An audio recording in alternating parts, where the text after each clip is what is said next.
வணக்கம். இந்த வீடியோவை இந்த நேரத்தில் அப்லோட் பண்ணணும்னு எனக்கு சுத்தமாக விருப்பமே இல்லை. ஆனாலும் ஒரு சில நாட்களாக நடந்துட்டு வர நிகழ்வுகள், இன்றைக்கி நடந்த ஒரு நிகழ்வு, இதனால் இந்த வீடியோவை இந்த நேரத்தில் அப்லோட் பண்ண வேண்டிய ஒரு கம்பல்ஷன். இப்போது ஒரு மணி நேரத்துக்கு முன்னாடி நான் ஒரு வீடியோ அப்லோட் பண்ணியிருந்தேன். அந்த வீடியோவை போடுறதுக்கு ஒரு மணி நேரத்துக்கு முன்னாடி, அதுக்கும் ஒரு மணி நேரத்துக்கு முன்னாடி ஒரு போஸ்ட் போட்டிருந்தேன் யூடியூப் சேனலில். ஆனால் ரெகுலராக போடுறது என்ன சொல்லியிருந்தேன்னா, தமிழ் மீடியம்லேயே மெயின்ஸ் எழுதக்கூடிய ஸ்டூடெண்ட்ஸ்க்கு ஒரு அசைன்மெண்ட் கொடுத்துருந்தேன். இந்த விஷயத்தை பண்ணுங்கன்னு கொடுத்துருந்தேன். என்ன சொல்லியிருந்தேன் அப்படின்னா, அடுத்த 2-3 மாதத்தில் நீங்கள் செய்யக்கூடிய வேலை எப்போல்லாம் நேரம் கிடைக்குதோ 2 நாளுக்கு ஒரு வாட்டி ஒரு 20 நிமிஷம் ப்ரீவியஸ் இயர் கொஷின் பேப்பர் எடுத்து அந்த ஜிஎஸ் கொஷின்ஸை புரிஞ்சுக்கோங்க, படித்து முடிஞ்சால் தமிழில் டிரான்ஸ்லேட் பண்ணுங்கன்னு சொல்லியிருந்தேன். இதுதான் அசைன்மெண்ட்.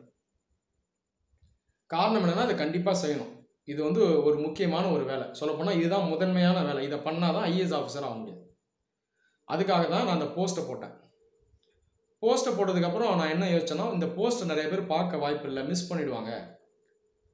ஏன்னா அது 24 மணி நேரம் தான் இருக்கும், மேலே இருக்கும். அதுக்கப்புறம் நிறைய பேர் பார்க்க மாட்டாங்க. சரி, ஒரு வீடியோவை போட்டு சொல்லிட்டா எல்லாரும் அதை பார்க்கணும். ஸோ தமிழ் மீடியம் ஸ்டூடெண்ட்ஸ்க்கு இந்த செய்தி போய் சேரணும்னு இதே விஷயத்த விண்டோஸ் மீடியா பிளேயர் எடுத்து ஒரு வீடியோ கிரியேட் பண்ணி போட்டேன். ஒரு 1 மினிட் வீடியோ போட்டேன். காரணம் என்னென்னா, இந்த ஸ்டூடெண்ட்ஸுடைய நலனுக்காக தான் போட்டேன். இந்த வீடியோவுக்கு ஒரு ஃபீட்பேக் வருது. தமிழ் மீடியம்னு நீங்கள் சொல்லிட்டீங்க, டிஸ்கிரிமினேட் பண்ணிட்டீங்க, ஒரு மாதிரி இன்சல்ட் மாதிரி பண்ணிட்டீங்க. தமிழ் மீடியம் இங்கிலீஷ் மீடியம்லாம் ஒன்று தான். நீங்களே உங்கள் வீடியோவில் தமிழ் மீடியம் ஸ்டூடெண்ட்ஸ் ஐஏஎஸ் ஆகுங்கலாம் சொல்லிவிட்டு நீங்களே இந்த மாதிரி பண்ணிடலாமா? நியாயமான ஒருத்தர் ஃபீட்பேக் கொடுத்துருக்காரு. அவரே சொல்கிறாரு, ஐ எம் யுவர் ஃபாலோவர் அப்படிங்கிறார். என்ன நோக்கத்தில் இந்த மாதிரி சொல்கிறாங்கன்னு எனக்கு தெரியல. இந்த மாதிரி ரெகுலராக அடிக்கடி வரும். இப்போ இதில் பார்த்தீங்கன்னா, அந்த வீடியோவை எடுத்து பாருங்கள். ஒரு 5ஆம் கிளாஸ் பையன் அந்த வீடியோவை பொறுமையாக பார்த்தா கூட ஈஸியாக புரியும். ஸ்பெசிஃபிக்காக தமிழ் மீடியம் ஸ்டூடெண்ட்ஸ்க்கு சொல்லப்பட்ட ஒரு அசைன்மெண்ட். தமிழ் மீடியம் ஸ்டூடெண்ட்ஸ் இங்கிலீஷில் இருக்கக்கூடிய கேள்வியை புரிஞ்சு தமிழில் டிரான்ஸ்லேட் பண்ணணும் அப்படின்றது தான். இதை நான் யார்கிட்ட சொல்ல முடியும்? தமிழ் மீடியம் ஸ்டூடெண்ட்ஸ் கிட்ட தானே சொல்ல முடியும். ஜெர்மன் மீடியம் ஸ்டூடெண்ட்ஸ் கிட்ட சொல்ல முடியுமா? சான்ஸ்கிரிட் மீடியம் கிட்ட சொல்ல முடியுமா? ஹிந்தி மீடியம் ஸ்டூடெண்ட்ஸ் கிட்ட சொல்ல முடியுமா? இல்லை இங்கிலீஷ் மீடியம் ஸ்டூடெண்ட்ஸ் கிட்ட சொல்ல முடியுமா? இங்கிலீஷ் மீடியம் ஸ்டூடெண்ட்ஸ் கிட்டே சொல்லி இங்கிலீஷில் படித்து இங்கிலீஷில் டிரான்ஸ்லேட் பண்ணணும்னு சொல்ல முடியுமா? தமிழ் மீடியம் ஸ்டூடெண்ட்ஸ் கிட்ட தானே சொல்ல முடியும். அப்போ அந்த வீடியோவில் தமிழ் மீடியம்ன்ற வார்த்தை இருக்கணும்ல. இந்த அளவு கூட சிந்தனை இருக்காதா? இந்த அளவு கூட காமன் சென்ஸ் மெச்சூரிட்டி இருக்காதா? தமிழ் மீடியம் பார்த்துட்டாலே நானே அதை அவங்கள டிஸ்கிரிமினேட் பண்ணுறேன்னு அர்த்தமா? இந்த அளவு கூட சிந்தனை கிடையாதா? இதே வீடியோவில் இன்னொரு நண்பர் கூட ஒரு ஃபீட்பேக் கொடுத்துருந்தார். அவர் அன்பாக மரியாதையாக சொல்லியிருந்தார், உங்களுடைய கமெண்ட்ஸில் கேள்வி தமிழில் கேட்டாலும் நீங்கள் இங்கிலீஷில் ரிப்ளை பண்ணுறீங்க, தமிழில் ஏன் பண்ணுறதுலன்னு கேட்டிருந்தாரு. அவருக்கு நான் மரியாதையாக அன்பாக நானும் ரிப்ளை பண்ணேன். அந்த விளக்கத்தை கொடுத்தேன். இதுக்கான விளக்கத்தை நான் பல முறை கொடுத்துருக்கேங்க. ஒரு நாளைக்கு 200-300 காமெண்ட் வரும். எல்லாத்தையும் வேகமாக ரிப்ளை பண்ணணும். தமிழில் அடிச்சுட்டு இருந்தால் எனக்கு நேரம் பத்தாது. சாஃப்ட்வேர் வச்செல்லாம் நான் பண்ண முடியாது. இதனால தான் இங்கிலீஷில் அடிக்கிறேன். செகண்ட், இங்கிலீஷில் ரிப்ளை தரும்போது அது ஓவராலாக எல்லாருக்கும் ஹெல்ப்ஃபுல்லாக இருக்கும். ஏன்னா பேசிக்காக நான் இங்கிலீஷில் அடிப்பேன், மற்றவங்களும் அண்டர்ஸ்டாண்ட் பண்ண முடியும். இந்த காரணத்தினால தான் நான் தமிழில் அடிக்கிறது இல்லை. நீங்கள் எல்லாம் ஒரு விஷயத்தை புரிஞ்சுக்கணும். இந்த சேனல் நான் ஆரம்பித்ததே தமிழ் மீடியம் ஸ்டூடெண்ட்ஸ்க்காக. நீங்கள் தயவுசெய்து சப்ஜெக்ட் வீடியோஸ் எடுத்து பாருங்கள். யாரும் சப்ஜெக்ட் வீடியோஸ் ஓப்பன் பண்ண மாட்டீங்க. சப்ஜெக்ட் வீடியோஸ் நிறையா இருக்குது. ஆரம்பித்த காரணமே ஐஏஎஸ் எக்ஸாமை சுற்றி பெரிய ரூமர் மித்து இருக்குது. தமிழ் மீடியமில் படித்தவன் பாஸ் பண்ண மாட்டான்னு பொய் தகவல் எல்லா இடத்துலையும் ஸ்ப்ரெட் ஆகிருக்கு. கவர்மெண்ட் ஜாபே வாங்க முடியாதுன்னு இருக்குது. இந்த ஸ்டூடெண்ட்ஸ் ஹெல்ப் பண்ணணுன்னு தான் சேனலே ஆரம்பித்தேன். அந்த லெக்சர்ஸ், அந்த வீடியோஸ் எல்லாமே, சப்ஜெக்ட் வீடியோஸ் எல்லாமே தமிழில் தான் இருக்கும். இந்த வீடியோ ஒத்து கேட்டு நோட்ஸ் எடுத்து மெயின்ஸ் எக்ஸாம் எழுதினாலே பாஸ் ஆகி ஐஏஎஸ் ஆகிடலாம். இதை பண்ணுங்கன்னு சொல்கிறேன், யாரும் செய்கிறதில்ல. அந்த வீடியோவே தமிழில் தான் இருக்கும். அப்போது வீடியோவே தமிழில் போடுறேன் நான். சேனலையே தமிழ் மீடியம் ஸ்டூடெண்ட்ஸ்க்காக ஆரம்பித்தாலும் முட்டாள்தனமாக இந்த மாதிரி போடுவேன் நான். டிஸ்கிரிமினேட் பண்ணி தமிழ் மீடியம்னு போட்டு நான் இன்சல்ட் பண்ணுவேன்னா, கொஞ்சமாவது ஒரு லாஜிக், காமன் சென்ஸ் வேணாமா? இதை தயவுசெய்து கொஞ்சம் யோசிக்கணும். இந்த மாதிரி செய்கிறவங்க இதை ரெகுலராக பண்ணிக்கிட்டு இருக்காங்க. ஒரு நாள் எண்ட் ஆஃப் தி டே இந்த மாதிரி தான் இருக்குது. ஒரு நிம்மதியாக போகலான்னா முடியும் இல்லை என்னால். ஒரு சில பேர் அந்த வீடியோவை பற்றியும் சொல்லுவாங்க ஃபீட்பேக். வீடியோவை நீங்கள் ஃபுல்லாக தமிழில் பேசுங்க, இங்கிலீஷில் போடாதீங்கன்னு சொல்லுவாங்க. இதில் ஏதாவது லாஜிக் இருக்கா?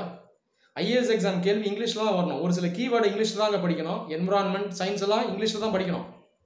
அது தமிழ் வார்த்தையே கிடையாது. நீங்கள் எடுத்து டிக்ஷனரியில் பாருங்கள். தமிழ்நாட்டில் இன்ஜினியரிங் கோர்ஸில் 2 கோர்ஸ் மட்டும்தான் இங்கே தாய்மொழியில் நடத்துகிறாங்க. மிச்சம்லாம் இங்கிலீஷ் தான். அந்தளவு தான் அங்கே நிலை இருக்குது. அப்படி இருக்கும்போது இங்கிலீஷ்லாம் சில விஷயத்தை லேர்ன் பண்ணணும். அது இல்லாமல் அந்த வீடியோ ஃபுல்லாக நான் தமிழில் தான் பேசியிருப்பேன். ஒரு சில ஸ்பெசிஃபிக் டேர்ம்ஸ் மட்டும் தான் இங்கிலீஷில் சொல்லுவேன். அதுவும் ஜென்ரலாக விளக்கம் தரும்போதும் தமிழ், இங்கிலீஷ் ரெண்டுலேயுமே சொல்லியிருப்பேன். பைலிங்குவலாக சொல்லியிருப்பேன். உதாரணத்துக்கு ஜுடிஷியல் ஆக்டிவிசம்னா நீதித்துறை செயல் முனைவுன்னு அதிலே நான் சொல்லியிருப்பேன். எக்ஸிக்யூட்டிவ், லெஜிஸ்லேச்சர் எல்லாத்துக்கும் விளக்கத்தோடு சொல்லியிருப்பேன். தமிழ், இங்கிலீஷ் ரெண்டுலையுமே இருக்கும். இதை கேட்டு எக்ஸாம் எழுதினாலும் ஐஏஎஸ் ஆகிட்டு போகலாம். இதை யாரும் செய்கிறதில்ல. ஆனால் இந்த மாதிரி தேவையில்லாத விஷயத்தை தான் ரைஸ் பண்ணுவாங்க. இங்கிலீஷ்லேயே ஃபுல்லாக பேசுங்க, இங்கிலீஷ்லேயே ஃபுல்லாக என்னங்க பிரயோஜனம்? அதான் சாரி, நீங்கள் வந்து இங்கிலீஷ்லேயே ஃபுல்லாக பேசுறீங்கன்னு சொல்லுவாங்க. அப்போது நான் இப்போது தமிழ்லேயே ஃபுல்லாக பேசினா என்னங்க பிரயோஜனம்? எந்த பிரயோஜனம் இல்லைங்க. இங்கிலீஷில் ஒரு சில விஷயத்தை நீங்கள் லேர்ன் பண்ணி தான் ஆகணும். தமிழ் மீடியம் ஸ்டூடெண்ட்ஸும் லேர்ன் பண்ணணும். தமிழில் நீங்கள் வந்து ஐசோலேஷனில் வளர்க்க முடியாது. நான் சொன்னது மாதிரி சானிடைசிங்லாம் இங்கே பண்ண முடியாது. சானிடைஸ் பண்ணால் எந்த மொழியும் வளராது. அப்போ இங்கிலீஷ்லேயும் ஒரு சில வார்த்தைகளை லேர்ன் பண்ணணும். நான் சொன்னது போல் ஐஏஎஸ் எக்ஸாம் கேள்வி இங்கிலீஷில் தான் வரும். அப்போ ஒரு சில வார்த்தைகளை இங்கிலீஷில் தான் நான் அதை சொல்லி ஆகணும். அதே நேரத்தில் தமிழ்லேயும் சொல்லியிருப்பேன் பைலிங்குலாம். அதை கேட்கறது கூட இந்த மாதிரி ஆட்களுக்கு பேஷன்ஸ் கிடையாது. அதை கேட்டு அழகாக நோட்ஸை தமிழ்லேயே எடுக்கலாங்க. ஒரு தான் நான் சொல்லுவேன். சிம்பிளான வார்த்தை கூட பைலிங்குவலாக நான் எக்ஸ்பிளைன் பண்ணியிருப்பேன். எசன்ஸ், சாராம்சம் அப்படின்னு சொல்லியிருப்பேன். கன்க்ளூஷன், முடிவுரைன்னு சொல்லியிருப்பேன். இதுக்கு மேலே என்ன சொல்லணும்? அப்போ இங்கிலீஷில் வார்த்தை இருக்குன்னு சொல்லி வீம்பா இந்த மாதிரி கமெண்ட் கொடுக்குறதுனால ஃபீட்பேக் தரணும். என்ன லாபம்? யாருக்கு என்ன லாபம்? அப்புறம் ஒரு புறம் இந்த மாதிரி சொல்கிறது, இன்னொரு புறம் பாவம் நாங்கள் பாவம் நார்த் இந்தியன் செலக்ட் ஆகிறோம், ஹிந்தி படித்தவன் செலக்ட் ஆகிறோம், இன்னொரு பக்கம் சொல்கிறது. உங்களுக்கு வாய்ப்பு இருக்குது, வசதி இருக்குது, நீங்களாக தான் இதை வந்து யூஸ் பண்ணுறது இல்லை. இதுதான் உண்மை. இந்த மாதிரி செய்கிறவங்களுக்கு நான் ஒரு பேசிக்கான ஒரு விஷயத்தை நான் உங்கள்கிட்ட ஆன்சராக வாங்கணும்னு நினைக்கிறேன். உங்களுக்கு தமிழில் வளர்க்கணுமா, தமிழில் படித்து முன்னேறணுமா, இல்லை சிம்பாலிக்காக சில விஷயங்களை பண்ணணுமா? தமிழில் சில வார்த்தைகள் எழுதுனால நம்ம சொல்கிறதுனால மட்டும் வளர்ச்சி வந்துடுமா?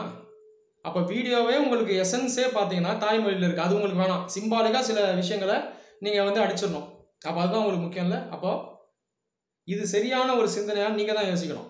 அப்போ சிம்பாலிக்காக நம்ம தமிழ்னு சொன்னால் போதுமா? அதே வந்து துரோகம் தான். தமிழுக்கு செய்யக்கூடிய மிகப்பெரிய துரோகம்.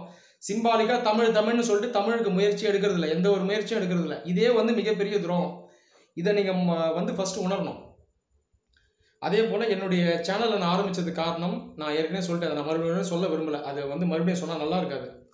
அது ஏற்கனவே நிறைய தமிழ் மீடியம் ஸ்டூடெண்ட்ஸ் என்கிட்ட கைடன்ஸ் எடுத்துகிட்டு இருக்காங்க. ரெகுலராக நிறைய பேர் ஆன்சர் ரைட்டிங் பண்ணி ஃபீட்பேக்கும் வாங்குவாங்க.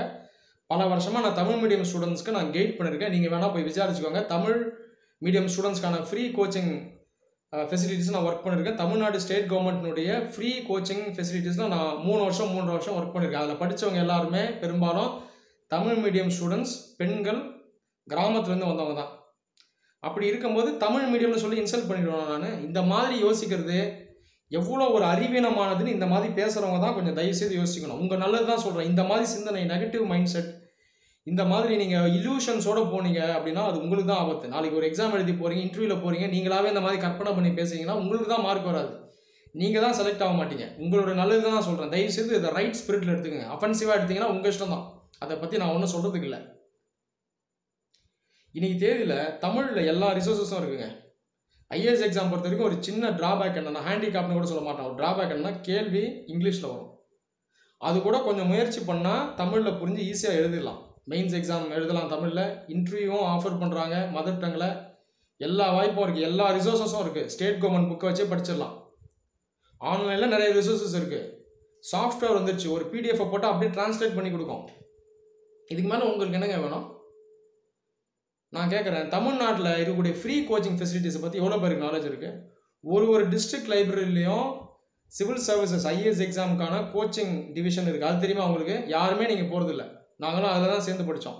அதில் இருக்க புக்கெல்லாம் வந்து பார்த்தீங்கன்னா மக்கி போயிருக்கு. ஸ்டூடெண்ட்ஸே போகிறதில்ல. கடைசியில் நாங்கள் தமிழ் நீங்கள் தான் சொல்கிறீங்க.